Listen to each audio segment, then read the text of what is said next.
नमस्कार दोस्तों, स्वागत है आप सभी लोगों का केवल विद दीपक के ऑनलाइन यूट्यूब प्लेटफॉर्म पर। हमारा एसएसटी स्पेशल क्लासेस का आपका एक सेगमेंट मैंने चलाया हुआ है और इसमें ये आपकी लास्ट क्लास होगी सीटेट एसएसटी पॉलिटी को लेकर। एसएसटी पॉलिटी मैंने कंप्लीट करा दिया है और अभी तक लगभग 2024 से लेकर 2015 तक, यानी आप कह सकते हैं 15 से 24 तक के आपके सीटेट के जितने भी एग्ज़ाम हुए हैं उसमें जो पॉलिटी के क्वेश्चन पूछे गए हैं उन सभी क्वेश्चंस को मैंने यहाँ पर कवर किया है।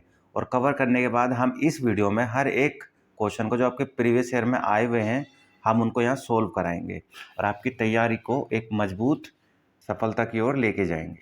चलिए शुरू करते हैं CTET SST polity class target 60/60। चलिए शुरू करते हैं क्वेश्चन को। निम्नलिखित में से कौन ग्राम पंचायत में चुनकर आते हैं? सरपंच, वार्ड के सदस्य, सचिव या ग्राम सभा के सदस्य? तो देखिए इसमें हमने एक चीज़ बड़ी कॉमन और बहुत अच्छी चीज़ है, आपको ना क्वेश्चन एलिमिनेट करने आना चाहिए। आपको क्वेश्चन का आंसर नहीं पता है, अगर क्वेश्चन एलिमिनेटिंग मेथड आपको आता है तो आप क्वेश्चन कर सकते हैं।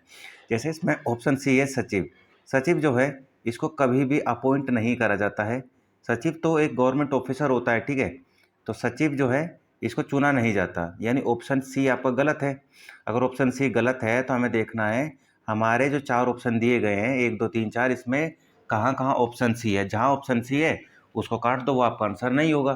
तो ऑप्शन ए देखिए, इसमें भी सी है, बी में भी सी है और डी में भी सी है, यानी 3 तो आपके एलिमिनेट हो गए और बचा क्या आपका सी, यानी ए और बी। तो जो आपका ऑप्शन नंबर 3 है यही आपका आंसर है, ए और बी, यानी सरपंच और वार्ड के सदस्य जो होते हैं ग्राम पंचायत में चुनकर आते हैं। ये क्वेश्चन आपका सीटेट एसएसटी के अंदर जो आपका 2019 का एग्जाम होता है सीटेट का, उसके अंदर ये पूछा गया था। नेक्स्ट है आपका निम्नलिखित कथनों में कौन सा कथन स्थानीय शहरी प्रशासन के कार्य के संदर्भ में सही है? स्थानीय और शहरी यानी म्यूनसिपैलिटी की बात करी जा रही है यहाँ पर। तो नंबर 1 है शासन के मामलों के हल के लिए वार्ड परिषदों की समितियाँ बनती हैं। नंबर 2 वार्ड परिषदों का सरपंच मुखिया होता है। तो देखिए इसमें मैं आपको एलिमिनेट करना सिखाता हूँ यहाँ पर भी। यहाँ क्या होता है, वार्ड परिषदों का सरपंच मुखिया होता है, तो यहाँ बात किसकी करी जा रही है? शहरी स्थानीय प्रशासन की। और यहाँ बात किसकी आ रही है? मुखिया की। तो यहाँ ये ऑप्शन गलत हो गया आपका। ऑप्शन डी सी क्या कह रहा है? नगर निगम का आयुक्त वर्ष का बजट बनाता है और निर्णय लेता है। तो नगर निगम का आयुक्त एक आईएएस ऑफिसर होता है, तो उसका काम वर्ष का बजट बनाना क्यों होगा? समझ रहे हैं? तो ये भी आंसर नहीं होगा आपका। इसके बाद में वार्ड के परिषदों द्वारा आयुक्त चुना जाता है और उसे रिपोर्ट के मामले मतलब उसे रिपोर्ट करते हैं। तो आयुक्त जो है एक तो ऑफिसर होता है, तो आयुक्त को वार्ड के परिषद क्यों चुनेंगे, मेंबर क्यों चुनेंगे? यानी ऑप्शन डी भी गलत है आपका। तो बचा क्या? Option A. ऑप्शन ए आपका आंसर हो जाएगा। तो कितने आसान तरीके से आप क्वेश्चन को कर पा रहे हैं। चलिए नेक्स्ट क्वेश्चन देखते हैं। कोई व्यक्ति जिला जज के न्यायालय द्वारा दिए गए फैसले से असंतुष्ट है, तो अपील के अनुसार वह निम्नलिखित में से किस में अपील कर सकता है? अगर किसी भी जिला जज, डिस्ट्रिक्ट जज के द्वारा कोई भी न्यायालय में किसी भी व्यक्ति को कोई सज़ा मिली है और उसके फैसले से वो असंतुष्ट है, ठीक है, सेटिस्फाइड नहीं है, तो ऐसे में वो हायर एपेलेट कोर्ट जा सकता है। तो जिला जज की जो एक तरीके से हम कह सकते हैं कि अपील करने के लिए जो हायर एपेलेट कोर्ट होगा वो होगा आपका उच्च न्यायालय। जिला से ऊपर क्या होता है? उच्च न्यायालय होता है, हाई कोर्ट होता है। तो आंसर आपका हाई कोर्ट हो जाएगा। हाई कोर्ट में कोई प्रॉब्लम होती है तो कहाँ जाते? सुप्रीम कोर्ट जाते। तो ये हायरार्की चलती है आपकी, ठीक है। तो हायरार्की के हिसाब से कोर्ट बाई कोर्ट आप अपील कर सकते हैं। नेक्स्ट है आपका भारतीय संसद पर दिए गए कथन ए और बी पर विचार करना है। कथन ए क्या बोलता है? कोई भी राजनीतिक दल जिसके पास लोकसभा में कितने भी सदस्य हों वह सरकार बना सकता है। नंबर 2, लोकसभा, राज्यसभा और राष्ट्रपति संसद के अंग हैं। तो देखिए मैंने अपने लेक्चर्स में इस बात को पहले भी क्लियर करा है। ऑप्शन बी जो है बिल्कुल सही बोल रहा है। लोकसभा, राज्यसभा और राष्ट्रपति संसद के अंग हैं। संसद इन तीनों से मिलकर बनती है। तो ऑप्शन बी आपका सही हो गया। ऑप्शन ए क्या कह रहा है कि कोई भी राजनीतिक दल जिसके पास लोकसभा में कितने भी सदस्य हो।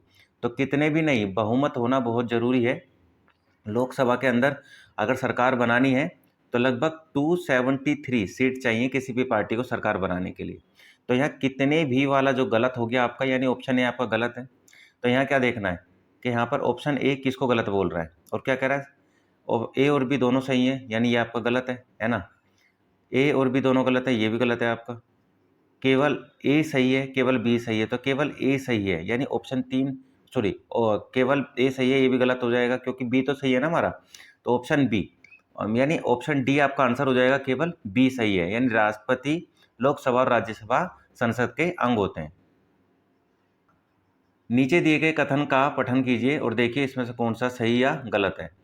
तो नंबर 1 क्या बोलता है, सत्ता के दुरुपयोग की रोकथाम के लिए भारतीय राज्य कई नियंत्रण और संतुलन रखता है। नंबर 2, ऊपर दिए गए कथन में भारतीय राज्य के अर्थ को प्रदर्शित करने वाले सही विकल्प का चयन कीजिए। तो कोई भी राज्य सरकार, भारतीय राजनीतिक व्यवस्था, भारतीय केंद्रीय सरकार, भारतीय अधिकारी तंत्र। तो इसमें क्या है, सत्ता के दुरुपयोग को रोकने के लिए, रोकथाम के लिए भारतीय राज्य कई नियंत्रण संतुलन रखता है। तो सत्ता यानी सरकार में जो बैठा होगा उसके दुरुपयोग को रोकने के लिए क्या होगा, एक राजनीतिक व्यवस्था को अपनाया जाता है, ठीक है, चाहे इसमें केंद्र सरकार हो चाहे इसमें राज्य सरकार हो। तो आंसर क्या हो जाएगा आपका, ऑप्शन बी। नेक्स्ट है आपका क्वेश्चन नंबर 6, निम्नलिखित में से कौन राज्यसभा सदस्यों का चुनाव करता है। तो कौन करता है राज्यसभा के सदस्यों का चुनाव। तो राज्यसभा के अंदर जो मेंबर बैठते हैं ये आपके इनडायरेक्ट तरीके से, इनडायरेक्ट सिस्टम से अपॉइंट चुन के आते हैं। तो ऐसे में लोकसभा का सदस्य यानी ये आपका आंसर नहीं होगा। विधानसभा के सदस्य, विधानसभा के निर्वाचन क्षेत्र मतदाता और संसदीय निर्वाचन क्षेत्र के मतदाता, यानी डी भी आपका आंसर नहीं होगा। ऑप्शन बी और सी में देखिए आप, वो कह रहा है विधानसभा के सदस्य और सी क्या कह रहा है, विधान निर्वाचन क्षेत्र मतदाता। तो भाई मतदाता तो किसी भी हालत में नहीं होंगे, यानी सी आपका आंसर नहीं होगा, यानी ऑप्शन बी आपका आंसर हो जाएगा। चाहे आपके स्टेट हो चाहे आपके यूनियन टेरिटरी हो, भारत में जितने भी विधानसभाएं होती हैं उन सभी के मेंबर क्या होते हैं, राज्यसभा के मेंबर चुने जाते हैं। नेक्स्ट है आपका क्वेश्चन नंबर 7, भारत द्वारा निम्नलिखित में से किस शासन प्रणाली को अपनाया गया है। तो आप कह सकते हैं कि following system of government of India was adopted. तो आप बताएंगे राष्ट्रपति और एकात्मक, संसदीय और संघीय, संसदीय और एकात्मक, राष्ट्रपति और संघीय। देखिए भारत के अंदर ना तो राष्ट्रपति शासन चलता ना एकात्मक शासन चलता, ना संसदीय चलता है पर एकात्मक, और राष्ट्रपति और संघीय, संसदीय और संघीय। देखिए भारत के अंदर ना फेडरलिज्म चलता है, संसदीय शासन चलता है, संसद का शासन होता है, पर इसमें भारत में अनकंडीशनल सिचुएशन के अंदर आपका यूनिटरी भी चलता है, यानी जब आपका इमरजेंसी चलता है तो आपका एकात्मक शासन भी चलता है। तो ऐसे में आपका ऑप्शन सी जो है ना ये आपका आंसर हो जाएगा और बाकी आपके ऑप्शंस क्या हो जाएंगे, गलत हो जाएंगे। तो ऑप्शन सी आपका आंसर हो जाएगा, भारत की शासन प्रणाली में संसदीय और एकात्मक दोनों ही टाइप के शासन को अपनाया गया है। नेक्स्ट है आपका अनुसूचित जातियों के लिए कितने संसदीय निर्वाचन क्षेत्र आरक्षित होंगे। ये आपका सीटेट एसएसटी 2018 में पूछा गया क्वेश्चन है। तो देखिए इसका आंसर क्या है, 84। जो आपका शेड्यूल कास्ट है इसके लिए जो सीट है टोटल 84 है। एससी प्लस एसटी की अगर आप सीट की बात करेंगे संसदीय निर्वाचन क्षेत्र में तो टोटल है 137। कितनी है, 137 है टोटल। अब 137 में से 84 तो इधर आ जाती है निकल के, तो बचती कितने, 16 और 37 ये बचती हैं आपकी। तो कितना हो जाते हैं आपके, ये हो जाते हैं आपके 47 और 3 53। तो 53 सीट आपकी एसटी के लिए है और 84 जो सीट हैं वो आपकी, ये आपकी एससी के लिए, ठीक है। तो ये चीज़ें आप याद रखिएगा और इन सीटों को कम या ज़्यादा करना है ये 2030 में फैसला लिया जाएगा। नेक्स्ट क्वेश्चन है आपका, भारत में अस्पृश्यता प्रथा के कारण निम्नलिखित में से किस मौलिक अधिकार का उल्लंघन किया जाता है। अस्पृश्यता यानी अनटचेबिलिटी की बात करी जा रही है, और अनटचेबिलिटी जो आपके टाइप ऑफ फंडामेंटल राइट्स होते हैं, चाहे आपका वो नंबर 1 की बात करें राइट टू इक्वालिटी, ठीक है, जो आपका राइट टू इक्वालिटी की बात आ जाती है तो उसके अंदर आर्टिकल 14 से लेकर आर्टिकल 18 तक के बारे में बात बताई गई है। तो इसमें आर्टिकल 17 जो है आपका अनटचेबिलिटी के बारे में बात करता है, और अनटचेबिलिटी यानी राइट टू इक्वालिटी यानी समानता का अधिकार। तो यहाँ पर क्या आ जाएगा आपका, समानता का अधिकार, यानी ऑप्शन सी आपका आंसर हो जाएगा, ठीक है। भारतीय संविधान के अंदर आपके जो फंडामेंटल राइट है उनकी जो संख्या है वो कितनी है, 6 है। स्टार्टिंग में 7 हुआ करती थी, अभी 6 हो गई है, याद रखिएगा ये चीज़ें। और अगर आपको इन चीज़ों के बारे में नहीं पता है तो आप मेरे प्रीवियस ईयर के लेक्चर देख सकते हैं, वहाँ पर मैंने इन सभी चीज़ों को कवर किया हुआ है। उसी के बाद मैंने यहाँ पर आपके क्वेश्चन सोल्वर की एक वीडियो बनाई है। नेक्स्ट है आपका क्वेश्चन नंबर 10, भारत के संविधान के अनुसार निम्नलिखित में से कौन सा मौलिक अधिकार नहीं है? धर्म की आज़ादी का अधिकार, शिक्षा का अधिकार, संपत्ति का अधिकार या शोषण के विरुद्ध अधिकार। तो देखिए, इसमें संपत्ति का अधिकार जो है, स्टार्टिंग में तो संविधान में मौलिक अधिकार हुआ करता था, पर अगर वर्तमान काल की बात करें, प्रेजेंट टाइम की, तो संपत्ति का अधिकार एक लीगल राइट है, एक कानूनी अधिकार है, जिस कारण से हम इसको मौलिक अधिकारों की श्रेणी में नहीं रखते हैं। तो यही कारण है, हमारा आंसर बी हो जाएगा। नेक्स्ट क्वेश्चन है आपका अनटचेबिलिटी को लेकर। अस्पृश्यता डैश के आधार पर भेदभाव को संदर्भित करती है। तो untouchability refers to discrimination on the basis of, तो यहाँ पर अस्पृश्यता किस आधार पर भेदभाव करती है? जाति, वंश, शारीरिक विकलांगता या लिंग। तो किस आधार पर भेदभाव को संदर्भित करती है? ठीक है, डिस्क्रिमिनेट करती है। तो अस्पृश्यता यानी इसमें जाति को लेकर बताया गया है कि जाति को लेकर अनटचेबिलिटी को। तो भारत में आप देखते हैं ना, भारत में 4 वर्ण चलते हैं। ब्राह्मण आते हैं, उसके बाद क्षत्रिय आते हैं, उसके बाद वैश्य आते हैं, उसके बाद शूद्र आते हैं। तो क्या क्या कहते हैं, ये हायरार्की चलाई हुई है हमारे हिंदू धर्म के अंदर कि जो ब्राह्मण होंगे वो सर्वोच्च होंगे, एजुकेशन का सारा जो ठीकरा होगा उन्हीं के सिर पे फोड़ा जाएगा। क्षत्रिय जो होंगे ये क्या काम करेंगे? टैक्स वसूलेंगे आम जनता से और टैक्स के पैसे से अपना जीवन बिताएंगे और प्लस में समाज की रक्षा करेंगे। वैश्यों का काम क्या होता है? वैश्यों का काम होता है कि व्यापार करना, ठीक है, और ब्याज पे पैसे देना। और शूद्र का काम होता है इन तीनों वर्णों की सेवा करना। तो जो शेड्यूल ST ST कास्ट के लोग हो जाते हैं, ठीक है, या फिर उत्तर वैदिक काल में किसानों को भी हम शेड्यूल कास्ट में ब्राह्मणों के द्वारा रखा गया था। तो ऐसे में इस अनटचेबिलिटी को खत्म करने के लिए भारतीय संविधान में आर्टिकल 17 दिया गया है इस चीज़ पे हटाने के लिए, ठीक है। तो ये हो गया आपका आंसर ए। और नेक्स्ट क्वेश्चन है आपका, मुख्यमंत्री की नियुक्ति कौन करता है? तो who appoint the chief ministers? तो राज्यपाल, उच्च न्यायालय के मुख्य न्यायाधीश, राष्ट्रपति या प्रधानमंत्री? देखिए, मुख्यमंत्री जो होता है ना, वो क्या होता है? स्टेट में होता है। तो स्टेट हेड कौन होता है? राज्यपाल। तो मुख्यमंत्री की नियुक्ति कौन करेगा? राज्यपाल करेगा। नेक्स्ट क्वेश्चन है आपका, राज्यपाल को कौन नियुक्त करता है? तो राज्यपाल को कौन नियुक्त करेगा? भाई, राज्यपाल स्टेट का हेड होता है। पर मैं आपको बता दूं, राज्यपाल जो होता है ना, वो केंद्र सरकार का प्रतिनिधि यानी रिप्रेजेंटेटिव होता है। तो जिस कारण से राज्यपाल को अपॉइंट करने का जो पावर है वो भारत के राष्ट्रपति के पास में, यानी आपका आंसर बी हो जाएगा। नेक्स्ट है आपका, प्रधानमंत्री का चुनाव करता कौन है? प्रधानमंत्री का चुनाव सांसद करते हैं, सांसद और विधायक दोनों मिलकर करते हैं।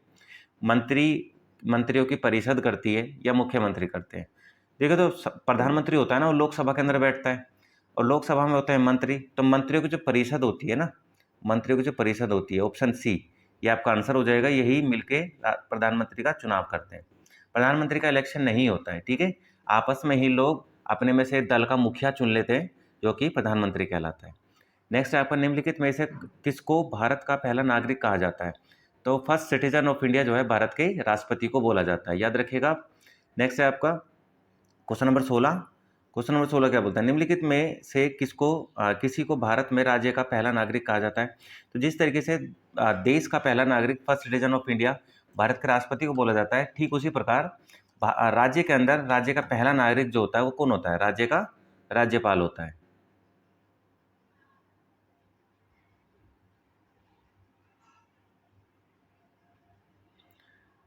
क्वेश्चन नंबर 17 जो है आपका सीटेट SST में पूछा गया क्वेश्चन है 2018 के अंदर। वर्तमान लोकसभा यानी 2014 के बाद कौन सी लोकसभा चली हुई है? तो आप बताएंगे वर्तमान लोकसभा जो चली हुई है कौन सी चली हुई है? आपकी 16वीं लोकसभा चली हुई है, ठीक है। नेक्स्ट है आपका क्वेश्चन नंबर 18, भारत का वर्तमान राष्ट्रपति कौन है? तो भारत का वर्तमान राष्ट्रपति कौन है भैया? आपका भारत का वर्तमान राष्ट्रपति आपका, ये कब की बात क्वेश्चन है 2018 का। तो 2018 में राष्ट्रपति कौन हुआ करते थे? आप सोच के बताइए राष्ट्रपति कौन थे 2018 में, क्योंकि 18 में आया है। और जो आपके रामनाथ कोविंद है उनको भी 18 में चुना गया, क्योंकि जो आपके द्रौपदी मुर्मू है 23 में आई है ना। तो यानी 18 से 23 तक कौन चला? रामनाथ कोविंद चले, ठीक है। तो आंसर आपका बी हो जाएगा। नेक्स्ट है आपका, भारत के संविधान में निम्नलिखित में से किसका उल्लेख नहीं किया गया है? Which of the following is not mention in the constitution of India? राजनीतिक दलों के नाम, नागरिकों के अधिकार, राज्य और केंद्र शासित प्रदेशों के नाम, और सरकार का ढांचा। तो इसमें ऑप्शन ए ये आपका आंसर है। भारत के संविधान में राजनीतिक दलों के नामों का उल्लेख नहीं किया गया है। बाकी 3 राज्यों के अधिकार हों, राज्यों केंद्र शासित प्रदेशों के बीच के नाम हो या फिर सरकार का संघीय ढांचा हो, सबकी यहाँ पर जिक्र किया गया है। तो यानी आंसर आपका ए हो जाएगा। तो आप देख सकते हैं मतलब क्वेश्चंस के लेवल कुछ ज़्यादा हाई नहीं है, ज़्यादा टफ नहीं है। अगर आपने थोड़ी सी हल्की सी मेहनत करी हुई है तो बहुत आराम से सीटेट एसएसटी के अंदर 60/60 मार्क्स आराम से लेके आ सकते हैं, कोई बड़ी बात नहीं है। बस आपको थोड़ा फोकस से पढ़ना है और जो मेरी वीडियोज़ हैं उनको अच्छे से पढ़ के थोड़ा नोट्स बना लेने हैं। बाकी आप वीडियो देख रहे हैं, अब वीडियो को आपको अच्छी लग रही है, आपको मेरे चैनल ने अभी तक सब्सक्राइब नहीं करा है तो आप मेरे चैनल को सब्सक्राइब कर सकते हैं। वीडियो अच्छी लग रही थी, वीडियो को लाइक कर सकते हैं, वीडियो को शेयर कर सकते हैं। चलिए नेक्स्ट क्वेश्चन है आपका, question number 20। Nominates member to the Rajya Sabha, यानी राज्यसभा के कौन नामांकित करता है, ठीक है। Who nominates member of Rajya Sabha, तो राज्यसभा के सदस्य को कौन नॉमिनेट करता है, प्रधानमंत्री, उपराष्ट्रपति, राष्ट्रपति या सर्वोच्च न्यायालय के न्यायाधीश। तो देखिए राज्यसभा के अंदर ना राष्ट्रपति जो है, इसका आंसर क्या हो जाएगा आपका, राष्ट्रपति हो जाएगा। राष्ट्रपति जो है 12 सदस्यों को नॉमिनेट करते हैं राज्यसभा के अंदर।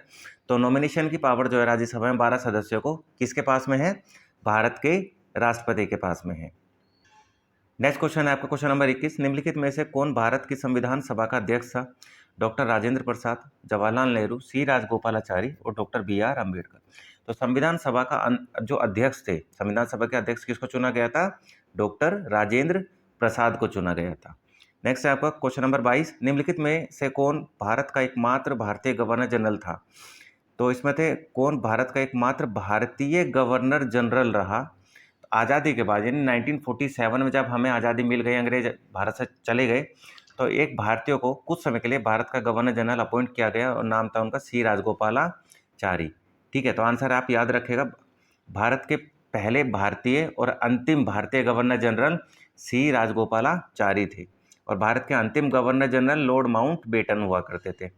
नेक्स्ट क्वेश्चन है आपका, भारत का संविधान कब अपनाया गया, कब अडोप्ट किया हम लोगों ने। तो भारत का संविधान जो है 26 नवंबर 1949 यानी 1949 को अडोप्ट कर लिया गया था। संविधान के अंदर 2 डेट आपके सामने आती हैं, एक संविधान को कब अपनाया गया था, एक संविधान को कब लागू किया गया था। तो अपनाने की डेट तो ये है आपकी 26 नवंबर 1949, लागू करने की डेट है आपकी 26 जनवरी 1950। दोनों ही डेट आप याद रखिएगा और हमारे संविधान के अंदर इन दोनों में से किस डेट को मेंशन किया गया है तो आप बताएंगे 26 नवंबर 1949 को मेंशन किया गया है संविधान की प्रियम्बल यानी प्रस्तावना के अंदर। क्वेश्चन है आपका, निम्नलिखित में से किसने भारत की रियासतों को एकीकृत करने में निर्णायक भूमिका निभाई। एक सीटेट एसएसटी 2018 में पूछा गया क्वेश्चन है। बात करें इसमें तो सरदार वल्लभ भाई पटेल भारत के पहले होम मिनिस्टर रहे और इन्होंने ही भारत की सभी रियासतों को एक कर दिया था और एक अखंड भारत का निर्माण किया था। नेक्स्ट है आपका, निम्नलिखित में से कौन भारत के संविधान की समवर्ती सूची यानी कॉन्करेंट लिस्ट में कार्य करता है। केंद्र शासित प्रदेश, स्थानीय सरकारी निकाय, केंद्र सरकार और राज्य सरकार और स्थानीय सरकार। तो देखिए समवर्ती सूची जो होता है ना, देखिए मैं आपको क्लियर कर दूं, हमारे संविधान में 12 शेड्यूल है यानी 12 अनुसूचियां हैं। उन 12 अनुसूची में एक हमारी अनुसूची है अनुसूची 7। अनुसूची 7 के अंदर आपको 3 तरह की लिस्ट दी गई है, एक है आपकी सेंट्रल लिस्ट, एक आपकी स्टेट लिस्ट और एक आपकी कॉन्करेंट लिस्ट। तो इन कॉन्करेंट लिस्ट समवर्ती सूची बोलते हैं। सेंट्रल लिस्ट पर सेंटर कानून बनाएगा, स्टेट लिस्ट पर स्टेट कानून बनाएगा और कॉन्करेंट पर स्टेट और सेंटर दोनों मिलकर कानून बनाते हैं। तो यही आपका आंसर है, यानी केंद्र और राज्य दोनों मिलकर ही समवर्ती सूची पर कार्य कर सकते हैं।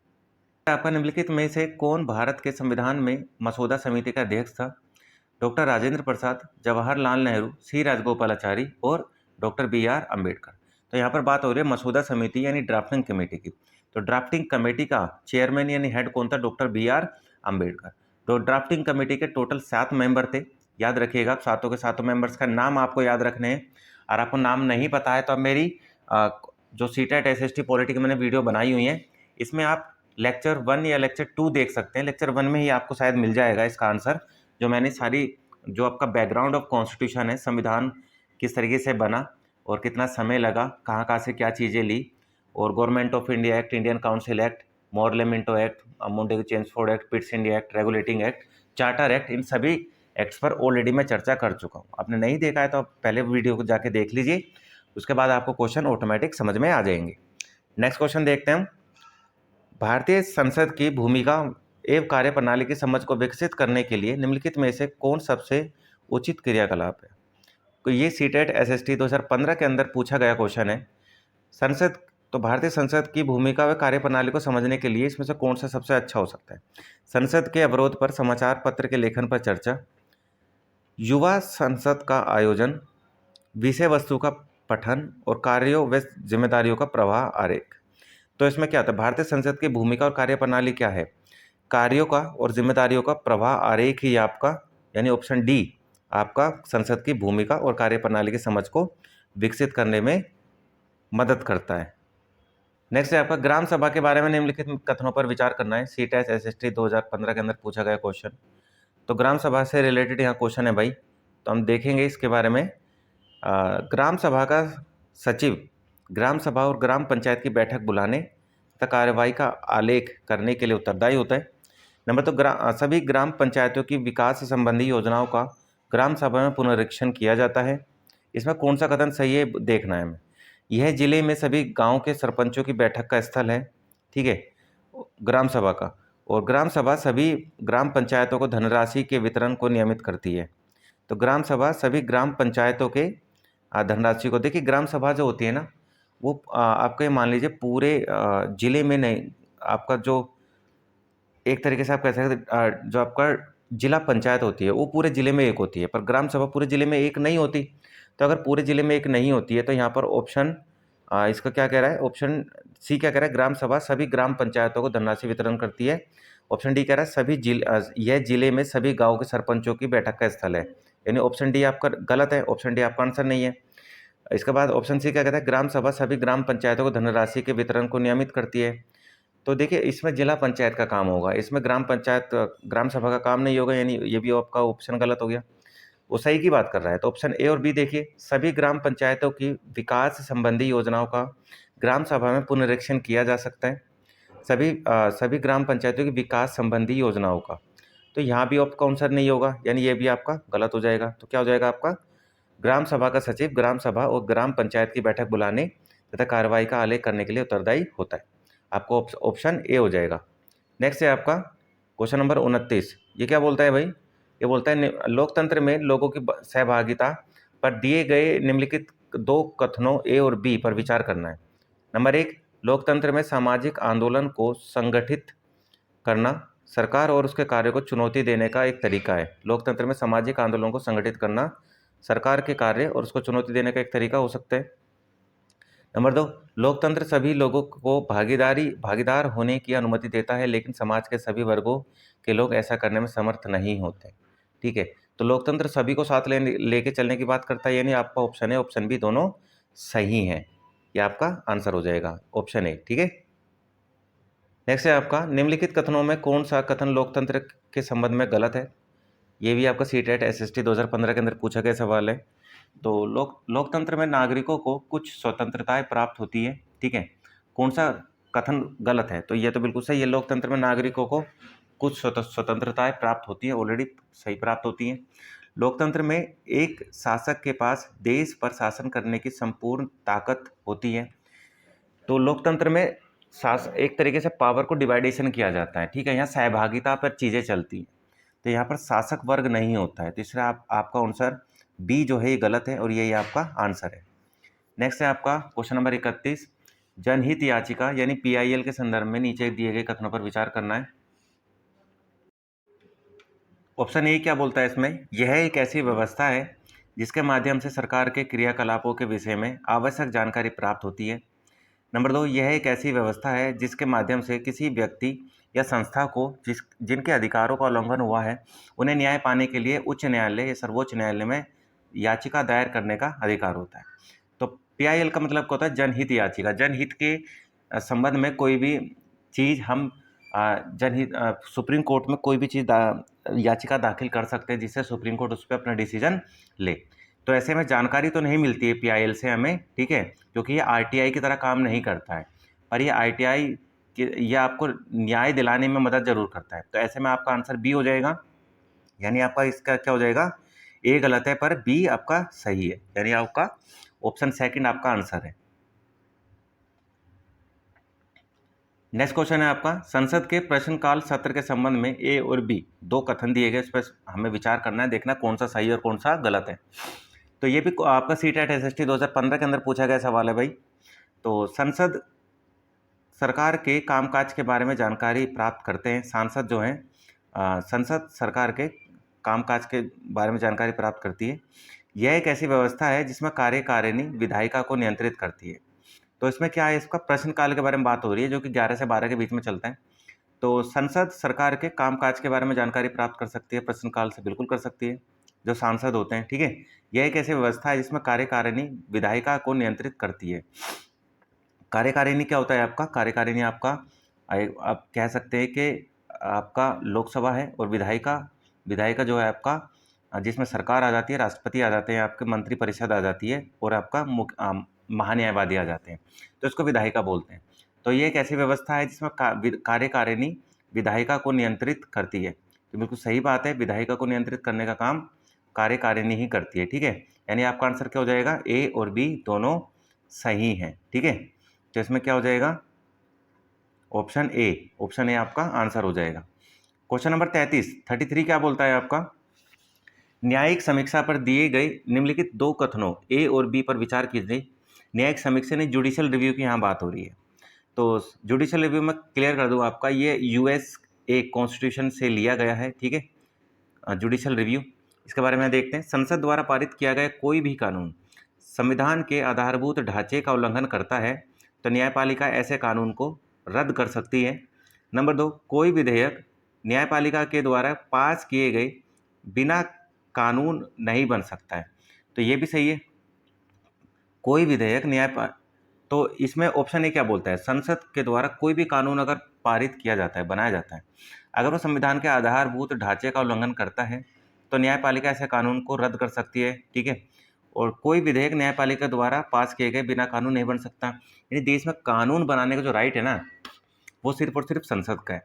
तो इसमें आपका ऑप्शन बी गलत हो जाएगा, ऑप्शन ए आपका सही हो जाएगा, ठीक है। तो पीछे जो हमने क्वेश्चन पढ़ा उसके हम यहाँ आंसर देख सकते हैं, उसमें हमारा ऑप्शन ए सही था और ऑप्शन बी हमारा गलत था। तो देखना है इसमें जो आपका डी है, ऑप्शन ए सही है और बी गलत बता रहा है, तो आपका यही आंसर हो जाएगा। क्वेश्चन नंबर 34 क्या बोलता है आपका, भारतीय संविधान के अनुसार भारतीय धर्मनिरपेक्ष राज्य के बारे में निम्नलिखित कथनों पर कौन सा कथन गलत है। धर्मनिरपेक्षता की बात करी जा रही है यहाँ पर। तो राज्य किसी धर्म विशेष को न तो थोपेगा और न ही लोगों की धार्मिक स्वतंत्रता को छीनेगा, ये सही है बिल्कुल, पर वो तो गलत पूछ रहे हैं। राज्य सरकारी संस्थानों को धर्म विशेष के विशिष्ट मूल्य को प्रदर्शित और प्रोन्नत करने की अनुमति प्रदान करेगा। राज्य धर्म से एकदम पृथक नहीं है, परंतु वह धर्म से एक निश्चित दूरी बनाता है। भारतीय राज्य किसी एक विशिष्ट धार्मिक समूह द्वारा शासित नहीं है, यानी ऑप्शन डी भी सही है, ऑप्शन सी भी सही है। ऑप्शन बी देखिए क्या बोल रहा है, राज्य सरकारी संस्थानों को धर्म विशेष के विशिष्ट मूल्यों को प्रदर्शित करने और प्रोन्नत करने की अनुमति प्रदान करता है। तो धर्म विशेष को नहीं करता है, ये सभी को इक्वली लेके चलने की कोशिश करता है, यानी ऑप्शन सेकंड आपका आंसर हो जाएगा, यही आपका गलत है।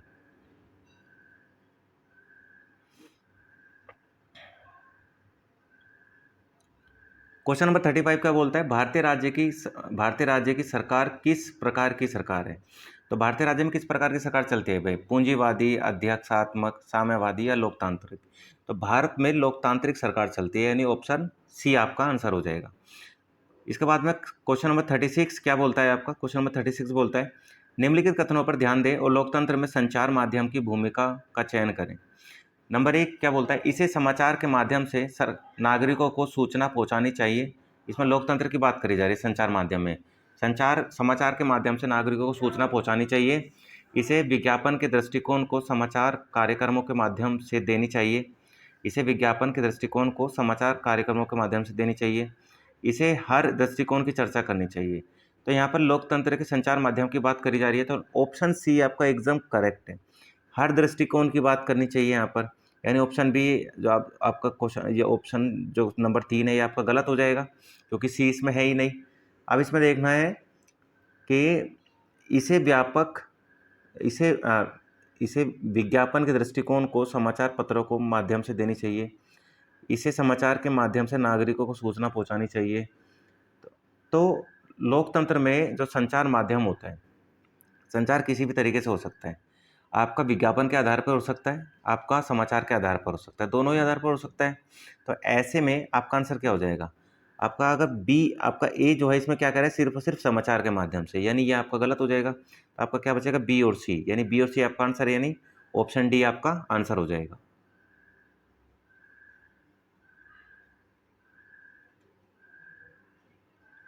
नेक्स्ट क्वेश्चन है आपका, भारतीय लोकतंत्र के संदर्भ में निम्नलिखित कथनों पर विचार करना है, कौन सा गलत है? लोकतंत्र की बात करी जा रही है यहाँ पर। तो भारत में सरकार को लोग अप्रत्यक्ष रूप से चलाते हैं। नहीं, भारत में सरकार को जो लोग हैं प्रत्यक्ष रूप से चलाते हैं, यानी ये आपका गलत हो जाएगा। अप्रत्यक्ष रूप से थोड़ी चलाते हैं, प्रत्यक्ष रूप से चलाते हैं। पर फिर भी हम देख लेते हैं और क्वेश्चन, क्या पता ये हमारा सही हो सके, ठीक है, थ्योरेटिकल रूप से। भारत में पहला आम चुनाव 1950 में हुआ। भारतीय जनता का एक छोटा हिस्सा भारतीय स्वतंत्रता से पहले भी मतदान कर सकता था। तो इसमें कौन सा ऑप्शन आपका गलत है?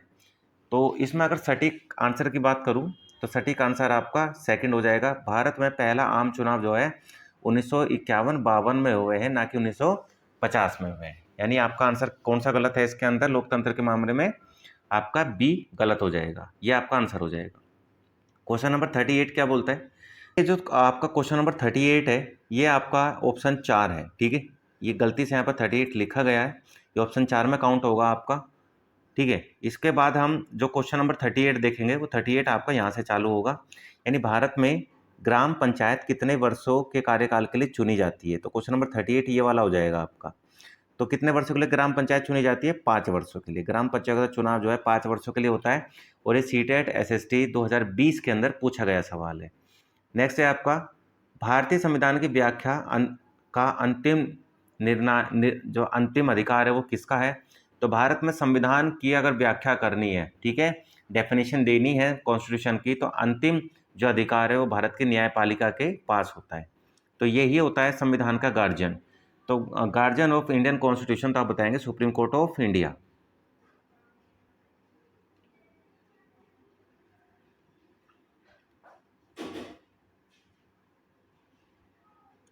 नेक्स्ट है आपका, ऐसी राजनीतिक व्यवस्था जिसमें एक से ज़्यादा स्तर की सरकार हो उसे क्या कहेंगे? ऐसी राजनीतिक व्यवस्था जिसमें एक से ज़्यादा स्तर की सरकार हो उसको क्या कहेंगे हम? उसको कहेंगे हम गणतंत्रात्मक या संघवादी, उदारवादी या धर्मनिरपेक्ष। तो एक से ज़्यादा स्तर की जहाँ सरकार होती है वहाँ क्या चलता है आपका? एक तरह से आपका चलता है संघवाद, ठीक है, फेडरलिज्म चलता है, जहाँ पर राज्य और जो स्टेट होते हैं दोनों आपस में मिलजुल कर काम करते हैं। तो आपका आंसर क्या हो जाएगा इसमें? सेकंड आंसर हो जाएगा आपका। सामाजिक विज्ञान की कक्षा में समानता पर चर्चा करते समय उद्देश्य होना चाहिए। अगर सामाजिक विज्ञान की कक्षा में अगर समानता पर चर्चा कर रहे हैं विद्यार्थी और आपके जो अध्यापक होते हैं, तो इसमें किस टाइप का उद्देश्य होना चाहिए? अधिगमकर्ताओं के साथ गरिमा से जुड़े मुद्दों को संबोधित करना, सभी का सम्मान करने के प्रति अधिगमकर्ताओं को संवेदनशील बनाना, संविधान में परिलक्षित मूल्य पर आधारित होना, यह समझना कि हर तरह अंतर असमानता की तरफ ले जाता है। यानी ऑप्शन डी तो आपका बिल्कुल गलत है इसमें। यह समझना कि हर तरह का अंतर असमानता की ओर ले जाता है, ये गलत है। समानता की ओर भी लेके जा सकता है अंतर करना, यानी ऑप्शन डी आपका गलत हो जाएगा। अगर ऑप्शन डी आपका गलत है तो देखते हैं ऑप्शन डी कहाँ कहाँ है। ए में ऑप्शन डी है, बी में ऑप्शन डी है, और सी डी में भी ऑप्शन डी है। यानी ऑप्शन 3 आपका आंसर हो जाएगा। यानी अगर आपको इसका आंसर नहीं भी पता था तो एक ऑप्शन से पकड़ के आपने सभी को ऑप्शंस को एलिमिनेट करते हुए अपना आंसर सही कर लिया।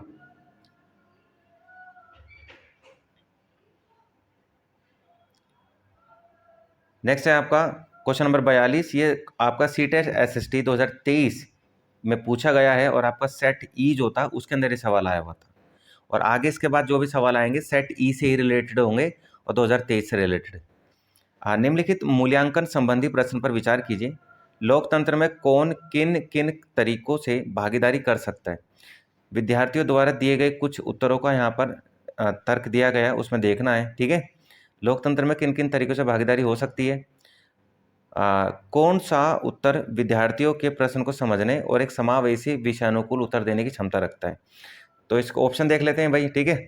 तो इसमें पहला ऑप्शन क्या बोलता है, लोकतांत्रिक सरकार के परिचालन को प्रभावी करने वाले कुछ मुख्य तत्व हैं जन भागीदारी, संघर्ष का समाधान, समानता व न्याय के प्रति प्रतिबद्धता। ठीक है, तो इसमें क्या है, लोकतंत्र के प्रति क्या देखना है हमें, भागीदारी को देखना है। तो पहला ऑप्शन क्या बोलता है इसके अंदर, पहला ऑप्शन बोलता है लोकतंत्र सरकार के संचालन को प्रभावी करने के लिए कुछ मुख्य तत्व होते हैं, जैसे जन भागीदारी सबसे इंपॉर्टेंट है, संघर्ष का समाधान और समानता व न्याय के प्रति प्रतिबद्धता। दूसरा है मतदान, धरना, रैली, सामाजिक आंदोलन। तो इसमें धरना तो हम दे ही नहीं सकते, यानी ऑप्शन बी आपका बिल्कुल गलत हो जाएगा। चुनाव में मतदान करना, बिल्कुल ये तो सही है, पर अकेले चुनाव में मतदान करने से आपके लोकतंत्र में सहभागिता बढ़ सकती है। नंबर 4, लोकतंत्र में लोग चुनाव में मतदान द्वारा भागीदारी करते हैं। सभी सरकारें एक निर्धारित समय के लिए चुनी जाती हैं। भारत में यह अवधि 5 वर्ष की है और ये बिल्कुल सही है। ठीक है, यानी लोकतंत्र में चुनाव करना, मतदान द्वारा भागीदारी करते हैं और सभी सरकारें निर्धारित समय के लिए चुनी भी जाती हैं। तो आपका आंसर क्या हो जाएगा, सभी 5 वर्ष के लिए भी चुनी जाती है, ये भी ठीक है। यानी आपका आंसर डी एकदम करेक्ट मैच करता है इस चीज़ को लेकर। ठीक है, यानी लोकतंत्र में किन किन तरीकों से भागीदारी कर सकते हैं। और ऑप्शन ए देखते हैं, ऑप्शन ए क्या बोलता है, लोकतांत्रिक सरकार के संचालन को प्रभावी करने वाले कुछ मुख्य तत्व हैं, जैसे जन भागीदारी, संघर्ष का समाधान, समानता और न्याय के प्रति प्रतिबद्धता। अगर हम ए और डी को देखें तो दोनों ही ऑप्शन जो हैं अपने आप में सही हैं, पर दोनों में एक्यूरेट कौन सा है, दोनों में ज़्यादा अच्छा कौन सा है, तो मैं बताऊंगा दोनों में ज़्यादा अच्छा आपका ए है। यानी आपका आंसर मेरे हिसाब से ए होना चाहिए, क्योंकि यहाँ पर जन भागीदारी भी आ रहा है, यहाँ पर संघर्ष का समाधान भी आ रहा है, यहाँ समानता की भी बात करी जा रही है, और यहाँ पर राइट जो आपका जस्टिस फॉर इक्वालिटी, इसकी भी यहाँ पर बात करी जा रही है। यानी आपका आंसर क्या हो जाएगा, ए हो जाएगा। नेक्स्ट है आपका, विद्यार्थियों को भारत की चुनाव प्रक्रिया के बारे में सुपरिचित कराने के लिए निम्नलिखित में से कौन सी शिक्षा शास्त्रीय विधि श्रेष्ठ होगी। तो विद्यार्थियों को भारत की चुनाव प्रक्रिया समझानी है, तो इसमें क्या कर सकते हैं, इसमें कर सकते हैं नंबर 1 ऑप्शन देखते हैं, विद्यार्थियों को उनके पड़ोस में चुनाव संबंधी सर्वे कराने के लिए कहना। ऑप्शन 2 क्या बोलता है, कक्षा में कक्षा प्रतिनिधियों के लिए चुनाव का आयोजन कराना। ऑप्शन सी क्या बोलता है, स्थानीय चुनाव पर वृत्त चित्र दर्शाना। ऑप्शन डी बोलता है किसी विशेषज्ञ को व्याख्यान के लिए आमंत्रित करना।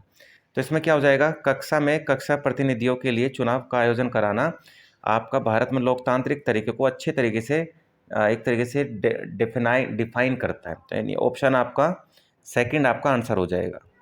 नेक्स्ट है आपका क्वेश्चन नंबर 44 क्या बोलता है, आपका 44 बोलता है, आपराधिक न्याय प्रणाली का पाठ खत्म होने पर एक शिक्षक उच्च प्राथमिक कक्षाओं के विद्यार्थियों को जिला न्यायालय ले जाता है।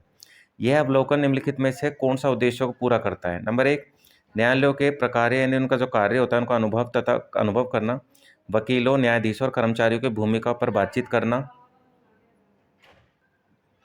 ऑप्शन बी क्या बोलता है, न्याय पाने में आने वाली चुनौतियों को दिखाना तथा व्यवस्था के बारे में भय पैदा करना। और ऑप्शन सी क्या बोलता है, विभिन्न मुकदमों में फंसे लोगों की परेशानियां दिखाकर विद्यार्थियों को डराना और उन्हें कानून मानने के लिए प्रोत्साहित करना। ठीक है, तो इसमें ऑप्शन क्या हो जाएगा आपका, तो मेरे हिसाब से इसमें करेक्ट आपका जो ऑप्शन बैठता है ऑप्शन ए बैठता है। ऑप्शन ए क्या बोल रहा था आपको, ऑप्शन ए सीधा सीधा बोलता है कि न्यायालयों के जो कार्य होते हैं उनका अनुभव करना, वकीलों, न्यायाधीशों और कर्मचारियों की भूमिकाओं पर बातचीत करना, ये सबसे ज़्यादा इंपॉर्टेंट हो जाएगा आपका।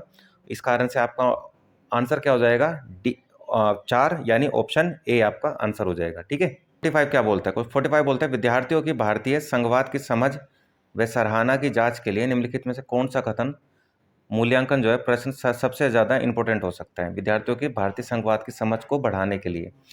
राज्य के 3 अंगों विधायिका, कार्यपालिका, न्यायपालिका पर संक्षिप्त विवरण लिखना। तो इसमें संघवाद की बात करी जा रही है, संघवाद यानी इसमें न्यायपालिका तो आएगा नहीं। ठीक है, शासन व्यवस्था के तीनों स्तर कौन कौन से उस पर कार्य करना।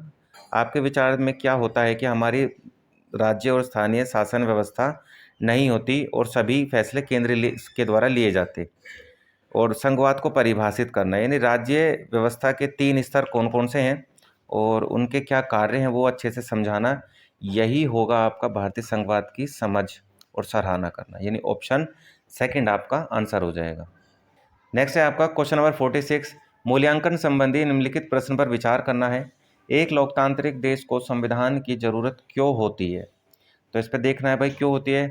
तो इसमें नंबर 1 देखिए, क्या बोलते हैं इसको, जो निम्नलिखित में कौन सा उत्तर दर्शाता है कि विद्यार्थी ने प्रश्न को समझा नहीं है।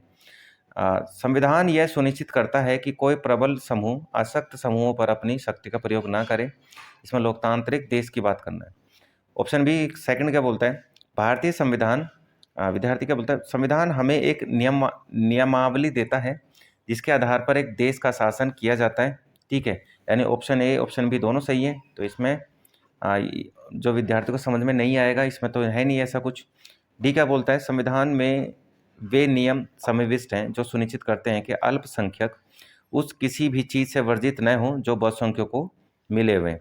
ऑप्शन डी क्या बोलता है, संविधान उन नियमों को पेश करता है जो हमारे राजनीतिक नेताओं द्वारा सत्ता के दुरुपयोग से रक्षा करते हैं। संविधान उन नियमों को पेश करता है जो राजनीतिक नेताओं द्वारा सत्ता के दुरुपयोग से हमारी रक्षा करते हैं। ऐसा इसके अंदर सत्ता का दुरुपयोग अगर कर सकते हैं तो उसमें कुछ नियम नहीं है आपके, वो राइट आपके दिए जाते हैं। ठीक है, नियम नहीं बनाए गए हैं, राइट बनाए गए हैं। तो इसमें अगर पूरा देखें इसके अंदर तो एक्चुअल में आपका सही क्या बनता है, तो इसके अंदर आपका एग्जैक्ट जो निकल के आता है वो निकल के आता है मेरे हिसाब से आंसर वो आएगा option D. Option D is a correct answer because क्योंकि यहाँ पर अच्छे से इस चीज़ को डिफाइन किया गया, डेफिनेशन दी गई है। ठीक है,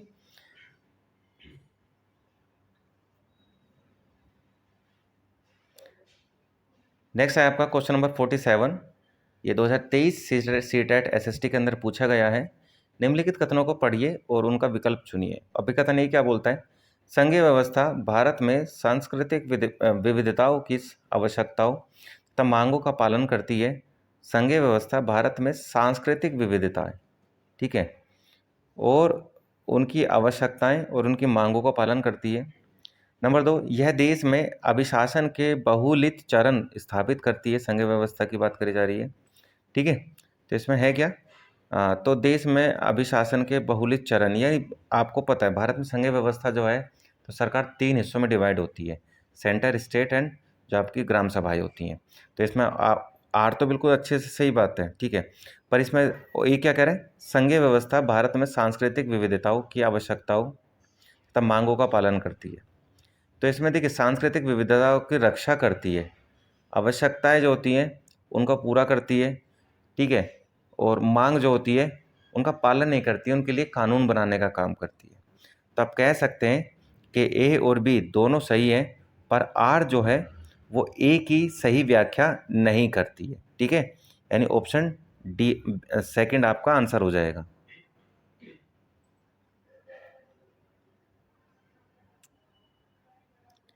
नेक्स्ट है आपका, निम्नलिखित में से कौन से प्रावधान भारतीय न्यायिक व्यवस्था की स्वतंत्रता सुनिश्चित करते हैं। नंबर 1, न्यायाधीशों की नियुक्ति की प्रक्रिया में विधायिका शामिल नहीं होती है। ठीक है, बिल्कुल सही बात कह रहे हैं, बिल्कुल शामिल नहीं होते हैं। ठीक है, नंबर 2, न्यायाधीशों का निश्चित कार्यकाल होता है, बिल्कुल सही होता है। न्यायाधीशों के आचरण के संसद में चर्चा नहीं करी जा सकती है, बिल्कुल नहीं करी जा सकती है। सर्वोच्च न्यायालय के मुख्य न्यायाधीश को शपथ राष्ट्रपति दिलाते हैं, बिल्कुल सही दिलाते हैं, सही बात है। यानी इसका आंसर क्या है, स्वतंत्रता के बारे में सारे सही हैं, यानी आपका ऑप्शन 3 यानी ए बी सी डी चारों सही कर रहे हैं इस चीज़ को, यानी आपका आंसर हो जाएगा। 49 नंबर क्या बोलता है आपका, भारतीय धर्मनिरपेक्षता अमेरिकी धर्मनिरपेक्षता से किस प्रकार अलग है, वो चीज़ें हमें यहाँ देखनी है। तो इसका आंसर क्या, ऑप्शन पढ़ लेते हैं। अमेरिका में राज्य और धर्म में से कोई भी एक दूसरे के मामले में हस्तक्षेप नहीं कर सकता है। भारतीय संविधान में अल्पसंख्यकों के अधिकारों की सुरक्षा का प्रावधान है। अमेरिका और भारत दोनों ही राज्यों के मामले और धार्मिक मामलों में स्पष्ट पृथक्करण बनाए रखते हैं। अमेरिका में भारत के विपरीत राज्य धार्मिक सुधारों की अनुमति दे सकता है, यानी ऑप्शन डी आपका बिल्कुल गलत है। तो देखते हैं ऑप्शन डी कहाँ कहाँ है आपका। ऑप्शन डी आपका सिर्फ इसके अंदर है, यानी आपका गलत हो गया। आपका ए 1, 2 और 4 बचे, इसमें देखते हैं कौन सा सही है आपका। तो इसमें बात हो रही है आपका भारतीय संविधान में अल्पसंख्यकों के अधिकारों की सुरक्षा का प्रावधान है, बिल्कुल सही बात है। आपका एक फंडामेंटल राइट भी आर्टिकल 29 और 30 इस चीज़ के बारे में अच्छे से डिस्क्राइब करता है, परिभाषा देता है। ऑप्शन सी क्या बोलता है, भारत और अमेरिका दोनों ही राज्य के मामलों और धार्मिक मामलों का स्पष्ट पृथकीकरण करते हैं। तो बिल्कुल ये भी बात आपका कहीं ना कहीं सही बैठती है। ऑप्शन ए क्या बोलता है आपका, अमेरिका में राज्य और धर्म में से कोई भी एक दूसरे के मामले में हस्तक्षेप नहीं कर सकता है। तो ऐसा नहीं है, राज्य को अगर ज़रूरत पड़े तो धर्म के मामले में हस्तक्षेप कर पाएगा। तो यानी आपका बी और सी बिल्कुल सही है, यानी आपका आंसर ए करेक्ट हो जाएगा।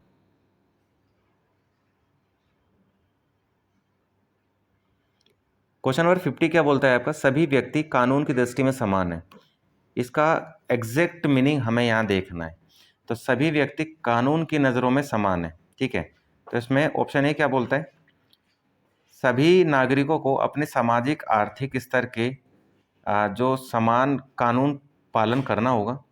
कानून की दृष्टि में किसी भी व्यक्ति के साथ उसके नस्ल, वर्ण, धर्म, जाति या लिंग के आधार पर भेदभाव नहीं किया जाएगा। बिल्कुल सही बात है। असमानताएं समाप्त हो गई हैं। असमानताओं को काफ़ी हद तक संविधान के द्वारा समाप्त कर दिया गया है। यह समस्त नागरिकों के लिए निष्पक्ष अवसर तथा गौरवमय जीवन सुनिश्चित करता है। तो ये समस्त नागरिकों के लिए निष्पक्ष अवसर गौरवमय, यानी आपका ऑप्शन डी भी सही है, ऑप्शन बी भी सही है आपका। तो बी और डी देखते हैं कहाँ पर है। तो बी और डी आपका जो है वो सभी ऑप्शंस में है, सिर्फ ऑप्शन 4 में नहीं है, यानी आपका आंसर नहीं होगा, ठीक है। तो इसमें देखते हैं, सभी व्यक्ति कानून की दृष्टि में समान है। तो कानून की दृष्टि में समान है तो इस हिसाब से देखना है यहाँ पर। तो असमानताएं समाप्त हो गई है। तो कानून की दृष्टि में तो सभी व्यक्ति समान है, तो असमानताएं बिल्कुल समाप्त हो गई है। यानी बी सी डी तीनों बिल्कुल एग्जैक्ट आपकी सही डेफिनेशन दे रहे हैं इस चीज़ को लेकर। बी भी दे रहे हैं, सी भी दे रहे हैं और डी भी दे रहे हैं, ठीक है। यानी यहाँ पर असमानताएं समाप्त हो गई हैं। तो आप कह सकते हैं कि कानून की नज़र में तो असमानताएं समाप्त हो गई हैं, पर यहाँ पर क्लियर डेफिनेशन नहीं मिल पा रही है। और इसमें क्या कह रहा है आपका, सभी नागरिकों को अपने सामाजिक आर्थिक स्तर के साथ ही कानून का पालन करना होगा। तो सामाजिक, आर्थिक और राजनीतिक, इसमें राजनीतिक भी आएगा आपका, ठीक है। तो यानी आपका आपका जो ऑप्शन है जहाँ पर ए नहीं है वो आपका आंसर होगा, जहाँ पर ए नहीं होगा, क्योंकि इसमें राजनीतिक नहीं आया, राजनीतिक भी आना चाहिए था। यानी ऑप्शन सेकंड जो है आपका आंसर हो जाएगा, बी सी डी आपका आंसर होगा। क्वेश्चन नंबर 51 क्या बोलता है आपका, स्वतंत्र भारत के संबंध में निम्नलिखित कथनों पर विचार कीजिए। हमारा संविधान कानून की नज़र में सबको बराबर मान्यता देता है, लेकिन असल ज़िंदगी में कुछ भारतीय लोगों के मुकाबले ज़्यादा बराबर हैं, भारतीय औरों के मुकाबले ज़्यादा बराबर हैं। आर क्या बोलता है, भारतीय संविधान में तय किए गए आदर्शों को हम अभी तक साकार नहीं कर पाए, यही विकल्प का चयन, सही विकल्प का चयन करना है, ठीक है। कथन ए क्या बोलता है, भारतीय संविधान कानून की नज़र में सबको बराबर मानता है, कानून की नज़र में सबको बराबर मानता है, इक्वालिटी, ठीक है। लेकिन असल ज़िंदगी में कुछ भारतीय औरों के मुकाबले ज़्यादा बराबर होते हैं। जैसे कि बात करें, हमारे कुछ फंडामेंटल राइट है जो सिर्फ और सिर्फ इंडियंस को मिले हुए हैं, जो फॉरेनर्स को नहीं मिले। तो ऐसे में उन फंडामेंटल राइट्स में फॉरेनर्स को जब नहीं दिए जाते हैं तो वहाँ पर उनके साथ में उस तरीके से न्याय नहीं मिल पाएगा। पर अगर कानून की नज़र की बात करें तो कानून की नज़र में चाहे फॉरेनर्स हो चाहे इंडियंस हो, दोनों ही इक्वल हैं, ठीक है। तो कानून की नज़र में सब इक्वल हैं यहाँ पर। और नेक्स्ट है आपका, भारतीय संविधान में तय किए गए आदर्श को हम अभी तक साकार नहीं कर पाए हैं। भारतीय संविधान में जिस तरीके का आदर्श वाक्य दिए गए हैं उसको फिलहाल में हम ग्राउंड लेवल पर तो अभी तक नहीं कर पाए हैं। वैसे देखें तो हम कागज़ों में तो करते रहते हैं, पर ग्राउंड लेवल पर अभी तक नहीं कर पाए हैं। यानी ऑप्शन आर आपका बिल्कुल सही है। ए में आपकी गलती है, ए आपका क्लियर नहीं है, यानी ए गलत है और आपका आर जो है सही है, यानी आपका ऑप्शन बी आपका करेक्ट हो जाएगा। क्वेश्चन 52 क्या बोलता है आपका, अभिकथन ए और अभिकथन बी पर हमें चर्चा करनी है। एक आपका सीटेट एसएसटी 2024 के अंदर सेट एम में पूछे गए सवाल हैं। अभिकथन ए क्या बोलता है, 1960 में द्विभाषी मुंबई प्रांत को मराठी और गुजराती भाषा लोगों से अलग कर दिया गया था। 1966 में पंजाब का विभाजन कर दिया गया था। तो बिल्कुल दोनों ही बातें सही हैं, एकदम करेक्ट बात कर रहा है। यानी जहाँ पर ऑप्शन ए और ऑप्शन बी दोनों सही हैं और आर ए की सही व्याख्या कर रहा है, बिल्कुल सही व्याख्या कर रहा है, यानी आपका आंसर ए हो जाएगा इसके अंदर।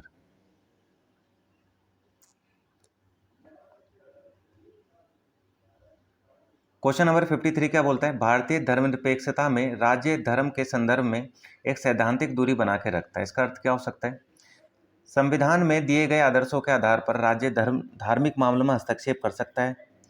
राज्य और धर्म एक दूसरे के मामले में हस्तक्षेप कर सकते हैं। राज्य और धर्म एक दूसरे की सीमाओं का उल्लंघन नहीं करते। आवश्यकता पड़ने पर राज्य धार्मिक मामलों को नियंत्रित कर सकता है। यानी ऑप्शन डी आपका एकदम करेक्ट है, ठीक है। और राज्य और संविधान में दिए गए आदर्शों के आधार पर राज्य धार्मिक मामलों में हस्तक्षेप नहीं कर सकता है, और उसमें क्या लिख रहा है? कर सकता है। यानी आपका ऑप्शन ए बिल्कुल गलत है। तो देखिए ए कहाँ पर है, ये भी गलत हो जाएगा, ठीक है। इसके बाद बात करें, ये भी गलत हो जाएगा, और बी सेकंड और फोर बचता है आपका। तो इसमें देखते हैं राज्य और धर्म एक दूसरे के मामले में हस्तक्षेप कर सकते हैं। तो ना राज्य कर सकता है धर्म के मामले में हस्तक्षेप, ना ही धर्म कर सकता है, हस्तक्षेप नहीं कर सकते हैं, यानी ये भी आपका गलत हो जाएगा। तो आपका क्या बचा? सी और डी। तो आपका आंसर क्या हो जाएगा? Option four. आप ऑप्शन फोर आपका आंसर हो जाएगा। क्वेश्चन नंबर 54 क्या बोलता है? 54 बोलता है आपका लोकतंत्र में एक निश्चित समय अंतराल के पश्चात ही चुनाव क्यों होते हैं? सरकार का उत्तरदायित्व सुनिश्चित करने के लिए, दलों की समान राजनीतिक भागीदारी सुनिश्चित करने के लिए, राजनीतिक वाद विवाद तथा जन संवाद को प्रोत्साहित करने के लिए, यह एक प्रथागत प्रक्रिया है। सही उत्तर का चयन करना है। तो देखिए कोई प्रथा तो है ही नहीं है कि प्रथागत प्रक्रिया चल रही है, तो यानी ऑप्शन डी आपका आंसर नहीं होगा। तो ऑप्शन डी कहाँ कहाँ पे है वो हटा दो। यहाँ पे ऑप्शन डी है, यहाँ ऑप्शन डी है, यहाँ ऑप्शन डी है। तो आपका क्या बता? Option one A B C D सही आंसर है, और डी आपका आंसर सही नहीं है, यानी आपका ऑप्शन वन आपका आंसर हो जाएगा।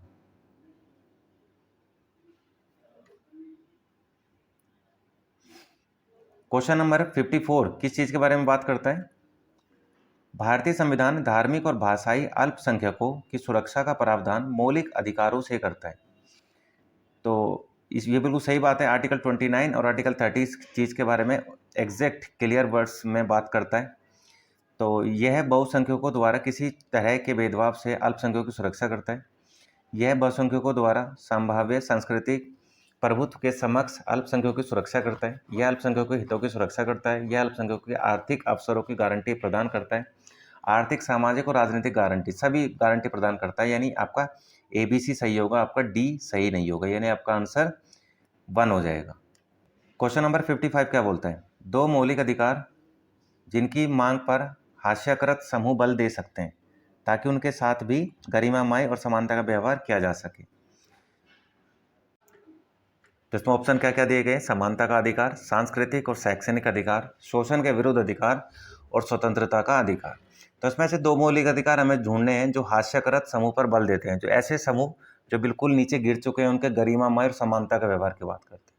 तो सबसे पहले आपका समानता का अधिकार, right to equality before law, यानी कानून की नज़र में सब समान होंगे, बिल्कुल सही बात करी जा रही है। और दूसरा स्वतंत्रता का अधिकार, स्वतंत्र सभी के लिए स्वतंत्रता है, और इसमें हास्यकृत जो समूह है उन पे गरिमामय और समानता का व्यवहार उनके साथ किया जाए। तो ये ऑप्शन ए और ऑप्शन डी सबसे ज़्यादा इंपॉर्टेंट हो सकते हैं आपके लिए, किसी भी इंसान के लिए। यानी आपका आंसर क्या हो जाएगा? आंसर चार, आप जो आप ऑप्शन चार है आपका आंसर हो जाएगा ए और डी। 56 क्या बोलते हैं? राज्य शासन की कार्य प्रणाली से संबंधित निम्नलिखित जो आकलन होते हैं, प्रश्न होते हैं, उस पर विचार करना है। राज्य की शासन प्रणाली, जो कार्य प्रणाली, शासन प्रणाली है, उस पर प्रेस वार्ता का उद्देश्य होता है यह विधानसभा में होने वाली बहस से किस तरह अलग है। उन निर्वाचित प्रतिनिधियों के लिए किस शब्द का प्रयोग होता है जो सत्ता दल के सदस्य नहीं होते हैं तथा सरकार के फैसले पर सवाल उठाते हैं। तो इसमें ऑप्शन ए क्या बोलता है आपका? प्रेस वार्ताओं का क्या उद्देश्य होता है, यह विधानसभा में होने वाली बहस से किस तरह अलग है। ऑप्शन बी क्या बोलता है? उन निर्वाचित प्रतिनिधियों के लिए किस शब्द का उपयोग होता है जो सत्ता दल के सदस्य नहीं होते हैं तथा सरकार के फैसलों पर सवाल उठाते हैं। तो इसमें क्या हो जाएगा कि आपके जो संकल्पनात्मक ज्ञान की जांच करता है, यानी प्रेस वार्ता क्या बोलता है? आपकी जो संकल्पना उसकी जांच करता है। और ऑप्शन बी क्या बोलता है? निर्वाचित प्रतिनिधियों के लिए किस शब्द का उपयोग किया जाता है जो सत्ता दल के सदस्य नहीं होते हैं, और सरकार के फैसले पर सवाल उठाते हैं। तो तथ्यात्मक जो तथ्यात्मक ज्ञान होते हैं उसकी ओर एक तरीके से अपनी इंडिकेट करते हैं। यानी आपका आंसर क्या हो जाएगा, इसके अंदर आंसर हो जाएगा ए। तो ये आपका आंसर हो जाएगा। तो दोस्तों ये आपके 56 क्वेश्चन मैंने CTET SST previous year question से उठाए हैं और आपके यहाँ आपके सोल्व कराए हैं। और ये आपके 2015 से लेकर 2024 तक के क्वेश्चन हैं। तो फुल कंप्लीट सॉल्यूशन है। आप वीडियो को देखिए, अच्छे से देखिए, प्रैक्टिस करिए, ताकि आपका जब जुलाई में आपका सीटेट एसएसटी का एग्जाम हो तो आप अच्छे से स्कोर करके आएँ और आप सीटेट अच्छे से पास कर पाएँ। बाकी मेरी शुभकामनाएं आप लोगों के साथ में। क्लास में मेरी वीडियो पे बने रहिए, वीडियो को देखिए, चैनल को सब्सक्राइब करिए, वीडियो को लाइक कीजिए, शेयर कीजिए। इसके अलावा जो मेरी पॉलिटी के बाद में नेक्स्ट सीरीज स्टार्ट होगी वो होगी आपकी ज्योग्राफी को लेकर। तो अगली जो हम पार्ट वाइज जो हम पढ़ाएंगे 1 बाय 1 लेक्चर्स, वो ज्योग्राफी के होंगे। अभी यहाँ पर आपका कंप्लीट होता है पॉलिटी। धन्यवाद।